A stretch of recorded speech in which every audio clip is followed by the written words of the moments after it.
പാലക്കാട് 4 വയസ്സുകാരിയെ കൂട്ടബലാത്സംഗം ചെയ്ത് കൊലപ്പെടുത്തിയ കേസിൽ ജാമ്യത്തിലിറങ്ങി ഒളിവിൽ പോയ മുഖ്യപ്രതി പോലീസിന്റെ പിടിയിലായി.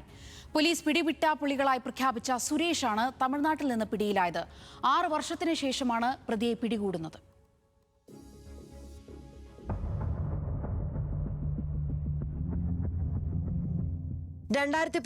ജനുവരി 12 രാത്രിയാണ് മനുഷ്യ മനസാക്ഷിയെ മരവിപ്പിച്ച ക്രൂരത അരങ്ങേറിയത്.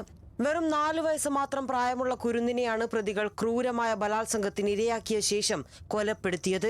കൊലപാതകത്തിനു ശേഷം 3 ദിവസം കഴിഞ്ഞാണ് ഒലവക്കോട് റെയിൽവേ ട്രാക്കിന് സമീപത്ത് ചാക്കിൽ കെട്ടിയ നിലയിൽ കുട്ടിയുടെ മൃതദേഹം കണ്ടെത്തുന്നത്. ഭിക്ഷാടന മാഫിയയുമായി ബന്ധമുള്ള സംഘമാണ് കൊടും ക്രൂരതയ്ക്ക് പിന്നിലെന്ന് പോലീസ് അന്വേഷണത്തിൽ കണ്ടെത്തുകയായിരുന്നു. 2 സ്ത്രീകൾ ഉൾപ്പെടെ 5 പേരാണ് കേസിലെ പ്രതികളായി ഉണ്ടായിരുന്നത്. സംഭവം പുറത്തു വന്നതോടെ കേരള പോലീസ് വ്യാപകമായ അന്വേഷണം നടത്തി ദിവസങ്ങൾക്കകം തന്നെ 5 പ്രതികളെയും പിടികൂടി.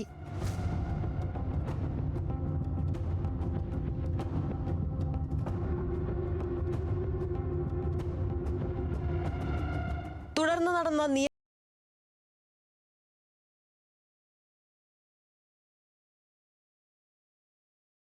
നടപടികൾക്കിടയിൽ കേസിൽ 3-ാം പ്രതിയെയും 5-ാം പ്രതിയെയും കോടതി ശിക്ഷിച്ചിരുന്നു.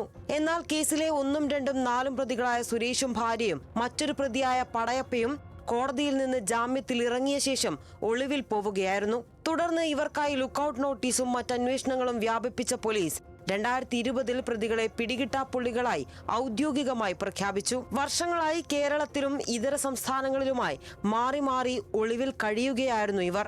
ഒടുവിൽ രഹസ്യ വിവരത്തിന്റെ അടിസ്ഥാനത്തിൽ തമിഴ്നാട്ടിൽ ഒളിവിൽ കഴിയുകയായിരുന്ന സുരേഷിനെ പാലക്കാട് നിന്നുള്ള പോലീസ് സംഘം സാഹസികമായി വളഞ്ഞു പിടികൂടുകയായിരുന്നു. എങ്കിലും കേസിലെ 2-ാം പ്രതി പടയപ്പ, 4-ാം പ്രതി എന്നിവർ ഇപ്പോഴും പോലീസിന്റെ കണ്ണുവെട്ടിച്ച് ഒളിവിൽ തുടരുകയാണ്. ഇവർക്കായുള്ള തെരച്ചിൽ പോലീസ് ഊർജിതമാക്കിയിട്ടുണ്ട്. ന്യൂസ് മലയാളം, പാലക്കാട്.